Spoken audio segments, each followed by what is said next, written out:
The golden sunlight filtered through the large glass windows of the fast food restaurant, casting a warm glow on the bustling interior. It was the kind of place where time seemed to stand still, plastic trays clattered, the hum of conversations mixed with the rhythmic beeping of fryers, and the occasional cheerful ding signaled a fresh order being ready. Among the crowd of patrons, there was a young man working behind the counter, his uniform neat but slightly creased, his sleeves rolled up to reveal arms that spoke of hard work and resilience. Jacob adjusted his name tag, a simple rectangular piece that read, "Jacob, happy to serve you." He plastered on a polite smile as he handed over a tray of food to a hurried mother juggling two small children. "Here you go, ma'am. Have a great day," he said, his voice steady but tired. The woman barely glanced at him as she rushed off, leaving Jacob to turn back toward the next customer in line. It was just another day for Jacob. He was used to the monotony, the lack of acknowledgement, and the long hours. It wasn't glamorous, but it was honest work, and for Jacob, that was enough, for now. What most people didn't know was that this was not the life he had always lived. But Jacob wasn't the kind to talk about himself. He preferred to let his actions speak louder than words. The door chimed as it opened, letting in a rush of cool air from the outside. Heads turned as a man entered, his presence commanding attention without him even trying. He was tall, broad-shouldered, and impeccably dressed in a suit that practically screamed wealth. His silver hair was perfectly combed back, and his polished leather shoes clicked against the tiled floor as he walked. He moved with the kind of confidence that could only come from years of power, success, and perhaps a touch of entitlement. He glanced around the restaurant, his piercing blue eyes scanning the scene with a mixture of curiosity and disdain. As he approached the counter, his lips curled into a smirk. Jacob noticed him immediately. The man's expensive cologne was impossible to ignore, a sharp contrast to the greasy, comforting aroma of fries and burgers that filled the air. The man stepped up to the counter and tapped his gold watch as though he were already impatient. "I'll take a black coffee," he said, his voice smooth but carrying an edge of authority. Jacob nodded, punching the order into the register. "Sure thing, sir. That'll be $2.25. The man raised an eyebrow, his smirk deepening. $2.25 for a coffee? No wonder you all make minimum wage here. Can't even afford your own products," he quipped, his tone dripping with mockery. Jacob froze for a fraction of a second before quickly recovering. "Would you like room for cream or sugar, sir?" he asked, ignoring the remark. The man let out a laugh, loud and unapologetic, drawing the attention of nearby customers. "Cream and sugar? Do I look like I need to dilute my coffee?" "Just make it fast," he said, leaning against the counter as if he owned the place. Jacob nodded again, his face betraying no emotion as he turned to prepare the coffee. Behind him, the other employees exchanged glances, their unease palpable. It wasn't the first time they had dealt with a difficult customer, but this man's presence was something else entirely. He radiated superiority, and it was clear he enjoyed the attention. The man looked around as he waited, his smirk never fading. His eyes landed on Jacob again, watching as he carefully poured the coffee into a paper cup. "You've got quite the setup here," the man said loudly, addressing no one in particular. "Flipping burgers, pouring coffee, must be a dream come true, huh?" Jacob turned back with the coffee and placed it gently on the counter. "Here you go, sir," he said, keeping his tone polite and neutral. The man ignored the coffee for a moment, leaning forward slightly as if inspecting Jacob. "You look too smart for this kind of job," he said, almost mockingly. "What happened? Couldn't cut it in college? Or is this just a stepping stone to something better, like cashiering at a grocery store?" A few customers shifted uncomfortably in their seats, and one of Jacob's coworkers opened her mouth as if to say something, but Jacob subtly shook his head. He didn't need anyone to defend him. "I'm just doing my best, sir," Jacob replied calmly, meeting the man's gaze without flinching. "Can I help you with anything else?" The man laughed again, a sharp, condescending sound. "Your best, huh? Well, I suppose everyone's best looks a little different." Jacob didn't respond. Instead, he gave a polite nod and stepped back, letting the man take his coffee. The millionaire lingered for a moment, clearly enjoying the attention he was receiving from the room. "You know," he said, turning to address the restaurant at large, "it's people like him who make me grateful I worked hard to get where I am. Hard work pays off, folks, real hard work." Jacob clenched his jaw but said nothing. He had heard enough speeches like this in his life to know that engaging would only make things worse. Let them laugh, he thought to himself. They don't know me. They don't know my story. But as Jacob moved to serve the next customer, the man's words lingered in the air like an unwelcome guest. The smirk on the millionaire's face remained, and Jacob couldn't shake the feeling that this encounter was far from over. The millionaire took his coffee, still grinning as he sauntered toward one of the empty tables near the window. He made a show of sitting down, adjusting his tie as though he were preparing for a grand performance. As he sipped the coffee, his expression shifted into a slight grimace. "Well," he said loudly, addressing no one in particular, "I suppose you get what you pay for." A few chuckles rose from a nearby table where two young men in suits, likely junior executives from the office complex nearby, seemed to be enjoying the show. They exchanged amused glances before one of them chimed in. "Maybe you should show them how it's done," the younger man said, his tone light but egging the millionaire on. Jacob, meanwhile, busied himself with the next set of customers, his focus unwavering despite the low murmur of laughter that filled the air. He moved with practiced efficiency, ringing up orders, handing out change, and offering the same polite smile to everyone, regardless of how they treated him. Yet, beneath that calm exterior, his mind raced. This wasn't the first time someone had underestimated him, reduced him to his uniform, and assumed they understood his entire life story at a glance. It wasn't even the first time this week. But something about this man's smugness, his casual cruelty, struck a nerve. Jacob had worked hard, harder than most people could imagine, to get to where he was, even if where he was didn't look impressive to the outside world. As the line thinned out and the rush began to die down, Jacob stepped back to the drink station to refill the iced tea dispenser. It was a small reprieve, a moment to breathe and gather himself. His coworker, Amanda, sidled up beside him, her brows knitted in concern. "You okay?" she asked in a low voice, glancing toward the millionaire, who was now engrossed in a loud conversation with the two junior executives.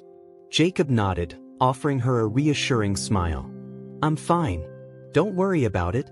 Amanda frowned but didn't press further. She knew Jacob well enough to recognize when he didn't want to talk. Instead, she shot a quick glare in the millionaire's direction before returning to the register. The millionaire's voice carried across the restaurant, loud and unapologetic. "I'm telling you, people don't want to work hard anymore. They think the world owes them something just because they've had a tough break. It's pathetic, really. When I was coming up, I didn't make excuses. I made things happen." The junior executives nodded eagerly, their admiration for the older man evident. "That's the mindset that separates winners from everyone else," one of them said, raising his cup in a mock toast. Jacob heard every word but forced himself to stay focused on his task. He tightened the lid on the dispenser and wiped his hands on his apron, his movements deliberate and measured. It wasn't the first time he'd been the subject of this kind of conversation, and it wouldn't be the last. But it didn't make it any easier to stomach. As he turned back toward the counter, he noticed a middle-aged man and his young daughter approaching. The little girl clutched a worn stuffed animal in one hand and her father's hand in the other. She looked up at Jacob with wide, curious eyes as they reached the register. "Hi there," Jacob said, his smile genuine this time. "What can I get for you?" The father glanced at the menu, his expression thoughtful. "We'll have a cheeseburger, small fries, and a kid's meal with nuggets, please." "Coming right up," Jacob said, ringing up the order and reaching for the paper bags. As he prepared their meals, he couldn't help but notice the little girl watching him intently. Her gaze was curious, not judgmental, and it reminded him of why he had taken this job in the first place. When he handed the bags over, the girl beamed up at him. "Thank you, mister," she said, her voice small but sincere. Jacob chuckled. "You're very welcome. Enjoy your meal." As the father and daughter walked away, Jacob felt a flicker of warmth that briefly dulled the sting of the millionaire's words. He turned his attention back to the counter just as the man himself stood and began making his way back toward the register. Here we go again, Jacob thought, bracing himself. The millionaire leaned casually against the counter, his coffee cup now empty. "Hey, champ," he said, his tone as condescending as ever.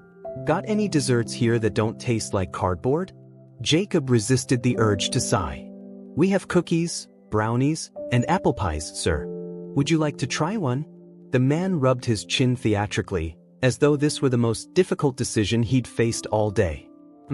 I don't know. What do you recommend, Jacob?" He made a point of reading Jacob's name tag, as though it were the first time he'd noticed it. "The apple pie is very popular," Jacob replied evenly. The millionaire smirked. "Apple pie, huh? Classic. I'll take one, but make sure it's fresh. I don't want any of that stale stuff you guys leave sitting out." Jacob nodded and turned to retrieve the pie, his movements steady despite the man's continued antics. He placed the pie in a small bag and handed it over. "Here you go, sir. Anything else?" The millionaire studied him for a moment, his smirk deepening. "You know, Jacob, you're a pretty polite kid. You ever think about getting a real job?" A few of the remaining customers glanced over, their expressions a mix of discomfort and curiosity. Jacob felt the familiar heat rising in his chest but forced himself to stay calm. "This is a real job, sir," he said quietly. "But thank you for your concern." The man laughed, a loud, booming sound that echoed through the restaurant. "Oh, come on now. You don't really believe that, do you? Look around you. Is this what you dreamed of doing when you were a kid?" Jacob met the man's gaze, his eyes steady. "Dreams don't pay the bills, sir. Hard work does." The millionaire's laughter faded, replaced by a glimmer of something that might have been surprise, or perhaps annoyance. Before he could respond, a voice called out from across the room. "Jacob, can I see you in the back for a moment?" Jacob turned to see his manager, a kind but firm woman named Mrs. Ramirez, standing in the doorway to the kitchen. He nodded and untied his apron, slipping it off as he made his way toward her. As he passed the millionaire, he caught a glimpse of the man's expression. The smirk was still there, but it seemed a little less certain now. Jacob stepped into the back of the restaurant, the familiar hum of the kitchen offering a momentary reprieve from the tension out front. Mrs. Ramirez stood by the prep table, arms crossed, her expression somewhere between concern and curiosity. "You holding up okay?" she asked, her tone soft but direct. Jacob shrugged, leaning against the counter. "Yeah, I'm fine. Just another loudmouth customer who thinks he knows everything." Mrs. Ramirez nodded knowingly. "I heard most of it. Don't let him get to you. People like that," she gestured vaguely toward the front of the restaurant, "think their money makes them better than everyone else. But you handled it well." Jacob offered her a small smile. "Thanks, Mrs. R. I appreciate it." She studied him for a moment, then added, "You're good at keeping your cool, Jacob. Better than most. But if you ever feel like someone's crossing the line, you come to me, okay? No need to handle everything on your own." "I will," Jacob promised, though they both knew he rarely asked for help. Mrs. Ramirez gave him a pat on the shoulder before returning to her clipboard.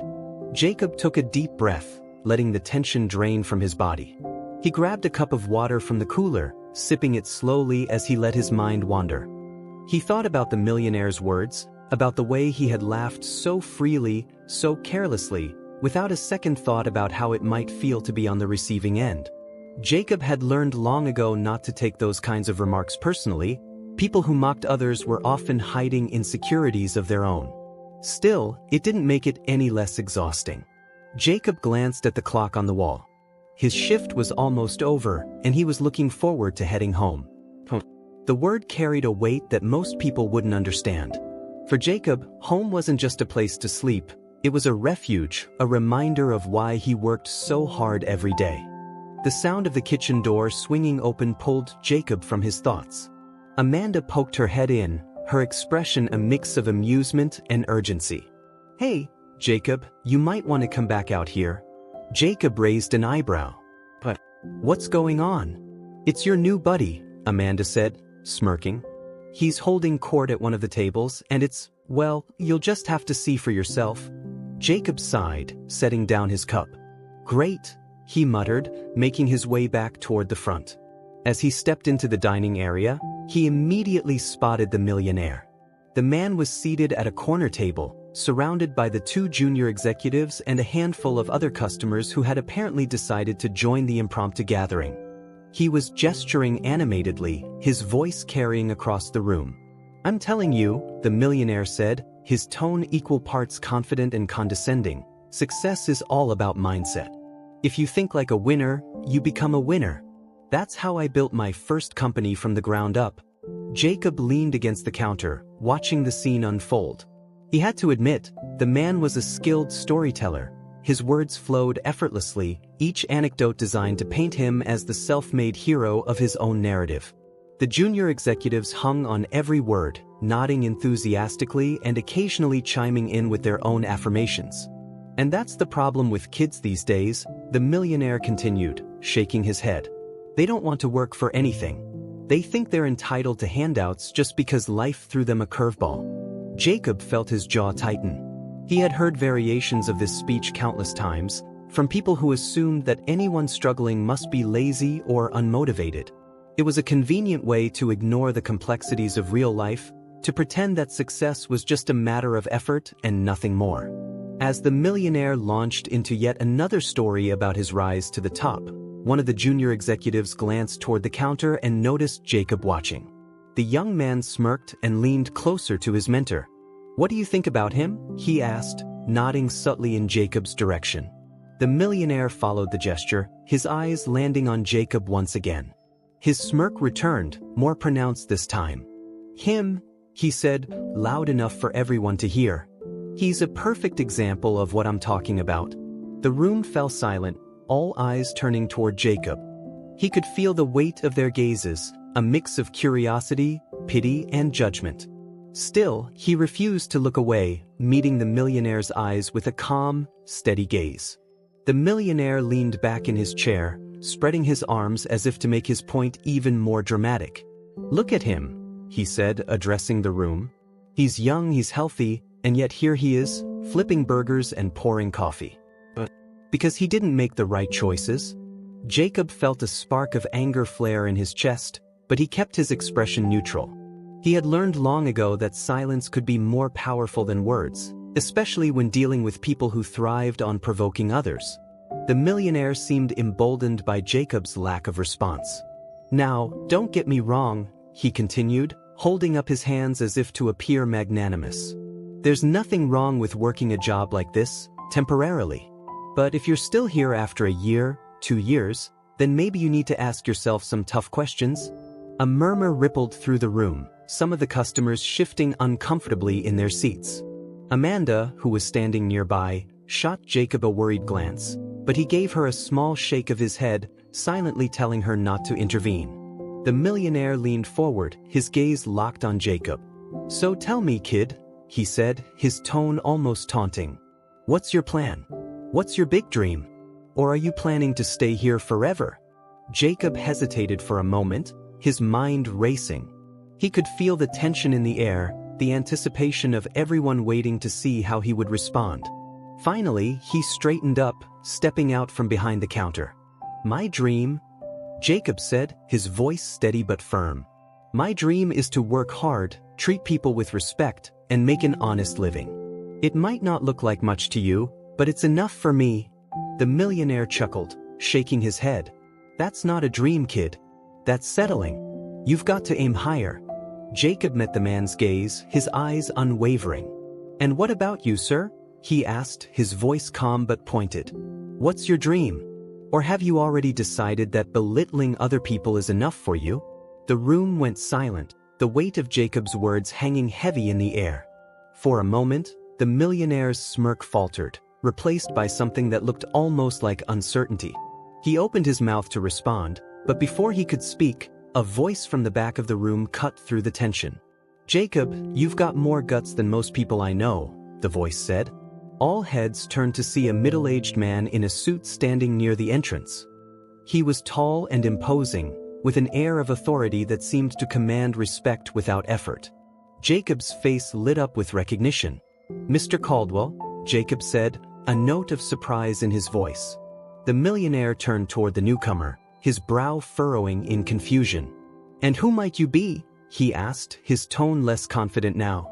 Mr. Caldwell smiled faintly, his eyes glinting with amusement. "Let's just say I know Jacob better than you do," he replied. The air in the room shifted immediately as Mr. Caldwell walked further into the restaurant. His presence was commanding, but unlike the millionaire, it wasn't born of arrogance or bravado. It was the quiet confidence of someone who didn't need to prove anything to anyone. He extended a hand toward Jacob, who shook it firmly. "Good to see you, Jacob," Mr. Caldwell said, his tone warm.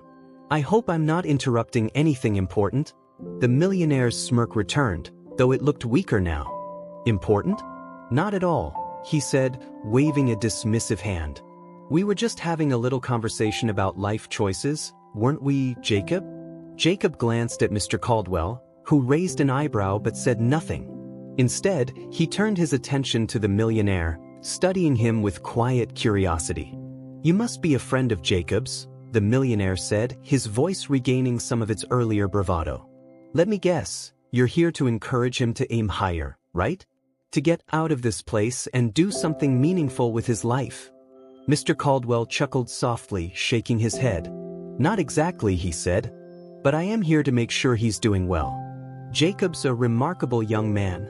The millionaire's brow furrowed slightly, confusion flickering across his face. "Remarkable?" he repeated, glancing at Jacob as though he'd missed something obvious. "Don't get me wrong, he's polite and all, but let's be honest. This isn't exactly the breeding ground for greatness." A ripple of unease spread through the room as the other customers exchanged glances. Amanda, standing behind the counter, clenched her fists, but Jacob gave her a subtle nod to stay calm. He could feel the moment shifting, and he knew it wasn't the time to lose his composure. Mr. Caldwell, however, remained unflappable. He stepped closer to the table where the millionaire sat and leaned against the back of an empty chair. "You know," he began, his tone conversational, "it's funny how people often judge others based on where they are, rather than where they're going." The millionaire tilted his head, intrigued but still skeptical. "And where exactly is Jacob going?" he asked, his tone laced with sarcasm. Mr. Caldwell smiled faintly, his gaze steady. "Jacob's journey isn't mine to share," he said. "But I will say this, he's already accomplished more than most people twice his age. And he's done it with integrity, something that can't be bought or faked." The millionaire let out a short laugh, shaking his head. "Accomplished? What are you talking about? He's working in a fast food restaurant. What could he possibly have accomplished?" Jacob took a step forward, his voice calm but firm. "I've learned how to face challenges head-on," he said, meeting the millionaire's gaze. "I've learned the value of hard work and the importance of treating people with respect, no matter their background. And I've learned that success isn't about how much money you have, it's about the impact you make on the lives of others." The room fell silent, the weight of Jacob's words sinking in. For the first time, the millionaire seemed at a loss for how to respond. He opened his mouth to speak, but Mr. Caldwell cut him off. "Jacob's right," he said, his tone carrying an edge of steel now. "Success isn't measured by wealth or status. It's measured by character. And if you're too busy looking down on others, you might miss the chance to learn something from them." The millionaire bristled, his cheeks flushing slightly. "Now, hold on," he said, his voice rising. "I wasn't looking down on anyone. I was just making an observation. There's nothing wrong with wanting people to do better for themselves." Mr. Caldwell's smile didn't waver, but there was no mistaking the sharpness in his eyes. "Wanting others to do better is admirable," he said. "But mocking them for where they are? That says more about you than it does about them." The tension in the room was palpable now, the silence broken only by the faint hum of the restaurant's machinery. The millionaire shifted in his seat, clearly uncomfortable but unwilling to back down completely. "And what about you?" he asked, his tone defensive. "You talk like you're some kind of authority on the subject. Who are you to lecture me?" Mr. Caldwell straightened, his posture calm but commanding. "I'm someone who's had the privilege of working with people like Jacob," he said. "I've seen firsthand what it takes to overcome adversity, to build something meaningful from the ground up. And I can tell you this, Jacob has more potential and more integrity than most people I've met, regardless of their bank accounts." The millionaire narrowed his eyes, clearly trying to piece together what he was hearing. "And what do you do exactly?" he asked, his tone skeptical. Mr. Caldwell hesitated for a moment, then smiled. Let's just say I've been fortunate enough to help others achieve their goals, he said. Including Jacob. The millionaire's eyes flicked back to Jacob, who stood tall and unflinching. You know, the man said slowly, his tone less confident now, I'd love to hear what Jacob's plans are. Since he's apparently so remarkable. Jacob took a deep breath, his gaze steady. My plans, he said. I want to continue learning, growing, and contributing to my community. I want to help others the way I've been helped. And I want to prove that success isn't about where you start, it's about how you treat people along the way. The millionaire stared at him for a long moment, something unreadable flickering in his expression. Finally, he leaned back in his chair, his smirk returning, though it seemed more forced now. Well, he said, I suppose there's something to be said for ambition. Jacob didn't respond. He didn't need to. The quiet strength in his demeanor spoke louder than any words could. As the tension in the room began to ease, Mr. Caldwell turned to Jacob and clapped a hand on his shoulder. Keep doing what you're doing, Jacob, he said, his voice warm. You're on the right path. Jacob nodded, a faint smile tugging at the corners of his mouth. Thank you, Mr. Caldwell. As Mr. Caldwell turned to leave, the millionaire watched him go, his expression thoughtful but still guarded. For the first time, he seemed unsure of himself, his earlier bravado fading into something more subdued. Jacob returned to the counter, his movements calm and deliberate. He could feel the eyes of the other customers on him, but he didn't let it rattle him. He had faced worse before, and he would face worse again. But today he had held his ground. And that was enough. The millionaire remained seated, his fingers drumming idly on the table. He watched Mr. Caldwell walk out the door, the confident stride of the man leaving an indelible impression on him. The other customers, sensing the tension had diffused, began returning to their conversations, though the occasional glance was still thrown in Jacob's direction. For a moment, the millionaire looked almost contemplative, his smirk fading as he swirled the remnants of his coffee in the cup. The confidence that had carried him so loudly through the room seemed to waver. But it didn't last long. With a deep breath, he straightened his posture and forced the smug expression back onto his face. Interesting friends you've got, Jacob, he called out, his voice carrying across the room again. Jacob turned toward him, pausing for a beat before walking back to the counter. I'm lucky to have people who believe in me, he said simply. The millionaire chuckled, though it sounded hollow. Belief is one thing, but results are what matter. You say you're working toward something, but actions speak louder than words, kid. What are you really doing here? Jacob held the man's gaze, his calm demeanor unwavering. I'm building a foundation, he replied. Sometimes, that means starting small. And sometimes, it means doing things that people don't understand. The millionaire opened his mouth to respond, but before he could, a soft chime from his phone distracted him. He pulled it out of his pocket, glancing at the screen with a frown. Whatever he saw seemed to darken his expression. Jacob used the momentary silence to step away, returning to his work at the counter. Amanda approached him again, her eyes flicking between Jacob and the millionaire. You know, she said quietly, I think you've got him thinking. Jacob smirked faintly, shaking his head. People like that don't change easily. But maybe he'll at least think twice before looking down on someone else. Amanda nodded, leaning against the counter as she watched the man fiddle with his phone. He's definitely not as loud as he was before. That's a start. The millionaire glanced up, catching them looking at him.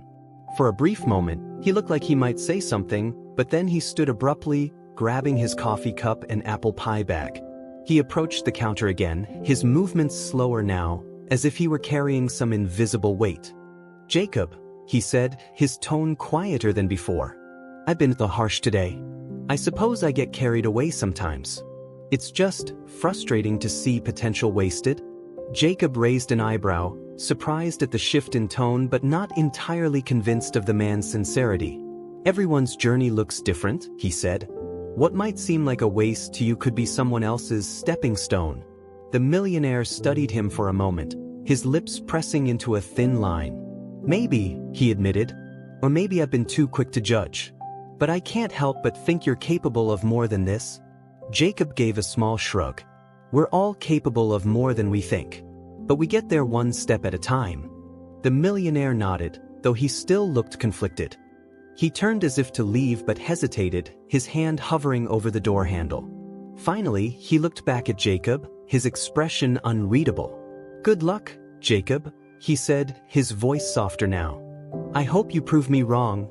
With that, he pushed the door open and stepped outside, the sound of his footsteps fading into the noise of the busy street. Jacob stood behind the counter, watching the door swing shut behind him. For a long moment, he didn't move, his thoughts swirling with the weight of the interaction. Amanda broke the silence with a low whistle. Did that really just happen? She asked. Did Mr. High and Mighty just walk out of here, humbled? Jacob chuckled, shaking his head. Maybe. Or maybe he's just trying to make sense of things. Amanda grinned. Either way, I think you made an impression. Later that night, the restaurant was quiet now, the last few customers finishing their meals as Jacob wiped down the counters. The steady rhythm of his movements was soothing, a way to wind down after a long day. He glanced at the clock.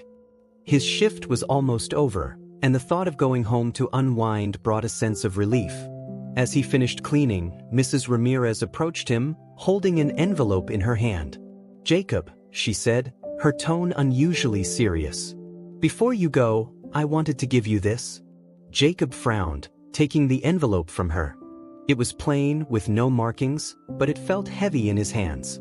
What's this? He asked, looking up at her. Mrs. Ramirez smiled faintly. Something that came in while you were busy earlier. Mr. Caldwell dropped it off on his way out. Jacob's eyebrows lifted in surprise. He opened the envelope carefully, pulling out a handwritten note and a check. His eyes widened as he read the note. Jacob, your resilience and integrity continue to inspire me. This is just a small token to help you along your journey. Use it wisely. Mr. Caldwell. Beneath the note was a check made out to Jacob. The amount written on it made his breath catch in his throat. It was enough to cover several months' worth of expenses, and then some. Amanda, who had been hovering nearby, peeked over his shoulder. Her jaw dropped. Is that? Jacob nodded, his hands trembling slightly as he set the check down. I don't believe it, he murmured. He didn't have to do this. Mrs. Ramirez placed a hand on his shoulder. People see your potential, Jacob. Sometimes, the right people come along when you least expect it. Jacob stared at the check for a moment longer, his mind racing. He thought about all the nights he had spent worrying about bills, all the sacrifices he had made to support his family and pursue his goals. This was more than just money. It was a lifeline, a reminder that his hard work hadn't gone unnoticed. Jacob sat down at one of the now empty tables, staring at the check in his hands. His mind was a whirlwind of emotions, gratitude, disbelief, and even a touch of hesitation. The amount was staggering, enough to change the course of his immediate future, but it came with a weight he couldn't quite place. Amanda slid into the seat across from him, her curiosity plain on her face. So, she said, leaning forward, what are you going to do with it? Jacob let out a slow breath, setting the check down on the table. I don't know, he admitted. It feels strange, you know? Like I didn't earn it. Amanda rolled her eyes. Oh, come on, Jacob. If anyone deserves a break, it's you. How many hours do you put in here? How many times have you picked up extra shifts when someone bailed? And don't even get me started on how you keep your cool with customers like that guy earlier. Jacob smiled faintly, her words lifting some of the doubt clouding his mind. I guess I just don't want to take something I didn't work for. Mrs. Ramirez, who had been watching from behind the counter, chimed in. Jacob, sometimes accepting help is just as important as working hard. It doesn't mean you didn't earn it. It just means someone saw the effort you've already put in and wanted to give you a hand. Jacob looked between the two women, their words settling in his chest like a warm ember. He nodded slowly, his grip on the check tightening slightly. Maybe you're right, he said. It's just a lot to process. Amanda grinned. That's the understatement of the year. But seriously, you've got to do something amazing with it. Promise me you won't just let it sit there. Jacob chuckled. I promise. The next morning, the sun was just beginning to rise as Jacob stepped out of his modest apartment, his breath visible in the crisp morning air. The check was tucked safely into his wallet, but it wasn't the money that occupied his thoughts. It was what he could do with it. As he walked toward the bus stop, his mind raced with possibilities. For years, Jacob had been dreaming of starting something of his own. Not just for himself, but for the people around him. His co-workers, his community, and others who, like him, were often overlooked or underestimated. The check from Mr. Caldwell felt like more than just money. It felt like a sign, a push to finally take that leap. As he boarded the bus, Jacob pulled out a small notebook he always carried with him. Flipping to a blank page, he began scribbling ideas, business plans, community initiatives, ways to make a difference. The more he wrote, the clearer his vision became. Later that day, back at the restaurant, Jacob was greeted with knowing smiles from Amanda and Mrs. Ramirez. The rush of the morning crowd kept them busy, but every now and then, Amanda would shoot Jacob a sly grin, clearly eager to know what he was planning. It wasn't until the lull between lunch and dinner that she finally cornered him. "All right, Spill," she said, crossing her arms. "What's the big plan?" Jacob laughed, shaking his head. "I'm still figuring it out. But I want to do something meaningful with it. Maybe start a program to help people get back on their feet. You know, offer training, resources, whatever they need to build a better future." Amanda's eyes widened. "That's actually really amazing. But wouldn't that take a lot more than just the check?" Jacob nodded. "Probably. But this is a start. And if there's one thing I've learned, it's that big changes often start with small steps." Mrs. Ramirez, who had been listening nearby, smiled. "Jacob, you've got a good heart. Whatever you decide to do, I know it'll make a difference." Meanwhile, across town, the millionaire sat in his spacious office, staring out the floor-to-ceiling windows that overlooked the city. His earlier encounter with Jacob and Mr. Caldwell replayed in his mind like a broken record, each word and glance tugging at him in ways he didn't quite understand. For years, he had built his success on the belief that hard work and ambition were all that mattered. But something about Jacob's quiet strength, his refusal to be belittled, had struck a chord. And Mr. Caldwell's pointed remarks had only deepened that feeling. The millionaire leaned back in his chair, his fingers steepled as he thought.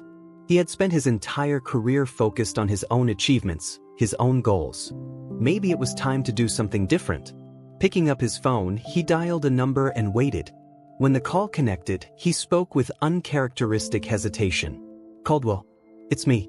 I've been thinking about what you said." A few weeks later, the restaurant was buzzing with activity as usual, but today, there was an extra sense of excitement in the air. Jacob stood behind the counter, his apron freshly washed, as he prepared for what was shaping up to be an ordinary shift. But before he could settle into the rhythm of the day, the door chimed, and two familiar figures stepped inside. It was Mr. Caldwell and the millionaire. The room seemed to pause as the two men walked in, their contrasting energies filling the space. Mr. Caldwell's calm authority balanced against the millionaire's sharper, more uncertain demeanor. Jacob straightened, his expression a mix of surprise and curiosity. "Mr. Caldwell," he said, nodding in greeting. The millionaire gave a faint, almost sheepish smile. "Jacob," he said, "we need to talk." Jacob stepped out from behind the counter, removing his apron as he approached the two men. The other staff and customers glanced curiously at the interaction, sensing that something unusual was unfolding.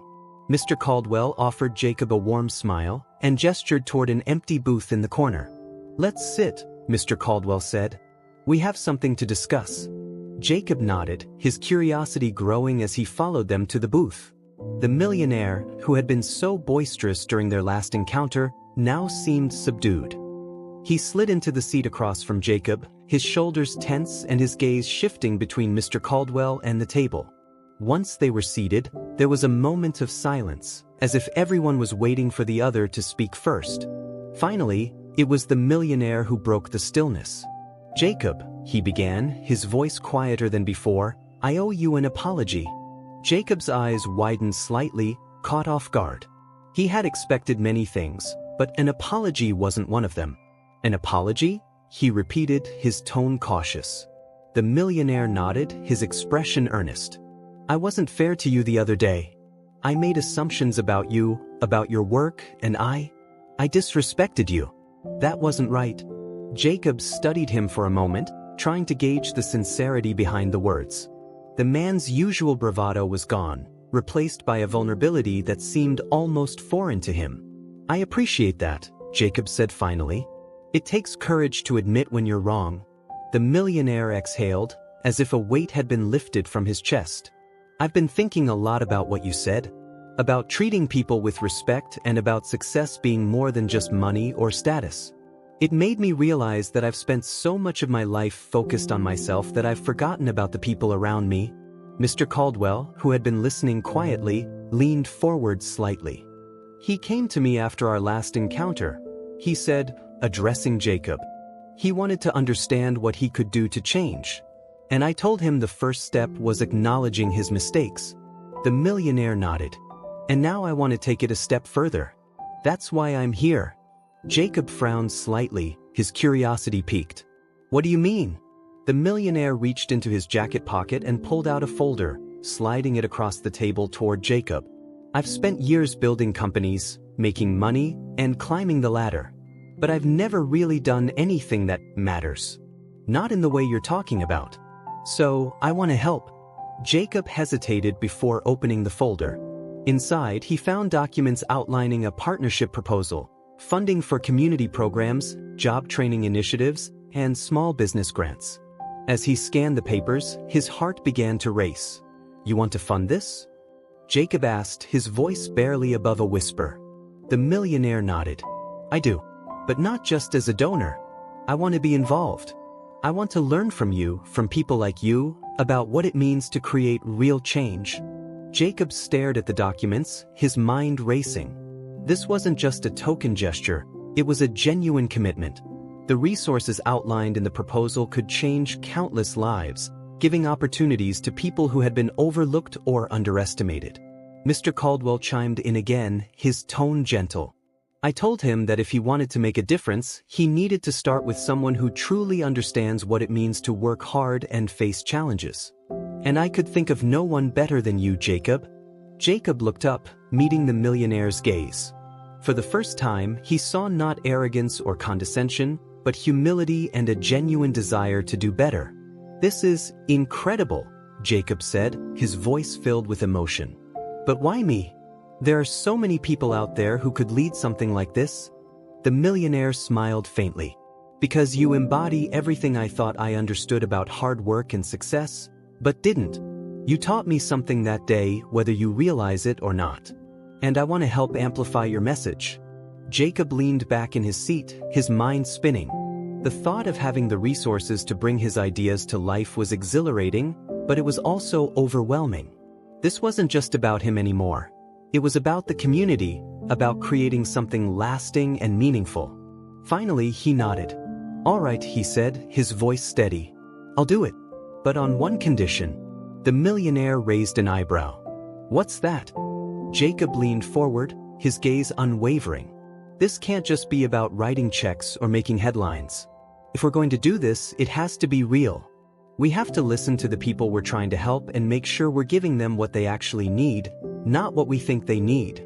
The millionaire nodded slowly, a small smile tugging at the corners of his mouth. "Deal." The months that followed. Word spread quickly about the new initiative. Jacob and the millionaire worked tirelessly, partnering with local organizations to set up job training programs, mentorship opportunities, and small business grants.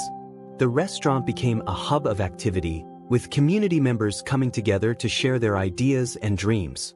For Jacob, it was a whirlwind of meetings, planning sessions, and late nights. But every time he saw someone get their first job, launch their business, or find a sense of purpose, it reminded him why he had started this journey in the first place. As for the millionaire, he found himself transformed by the experience. Working alongside Jacob and the community challenged him in ways he hadn't expected. He learned to listen, to set aside his assumptions, and to see the value in every person he met. One day, as they stood outside the newly opened community center, a project funded by their partnership, the millionaire turned to Jacob and smiled. "You know," he said, I used to think success was about how much you could take.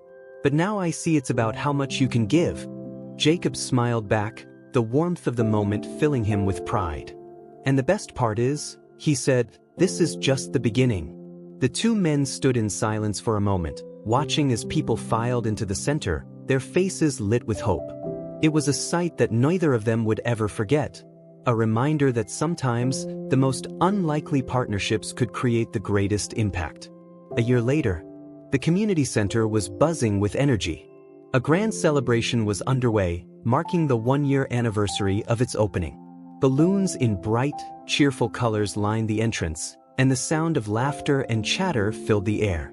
Families gathered to celebrate, and former participants of the programs proudly shared their success stories with anyone who would listen. Jacob stood near the entrance, wearing a simple button-down shirt and jeans. He watched the scene unfold, a mixture of pride and disbelief in his expression. It was hard to believe how far they had come in such a short time. The center had become a beacon of hope, offering resources and support to people who had once felt invisible. Nearby, the millionaire, whose name Jacob had finally learned was Richard, was mingling with the crowd. Dressed more casually than usual, Richard no longer carried the air of superiority he once had. Instead, he looked genuinely invested, shaking hands, asking questions, and offering encouragement. Jacob smiled as he overheard Richard speaking to a young woman who had just launched her own small business with the help of one of their grants. I used to think I understood what it meant to succeed, Richard was saying, his tone thoughtful.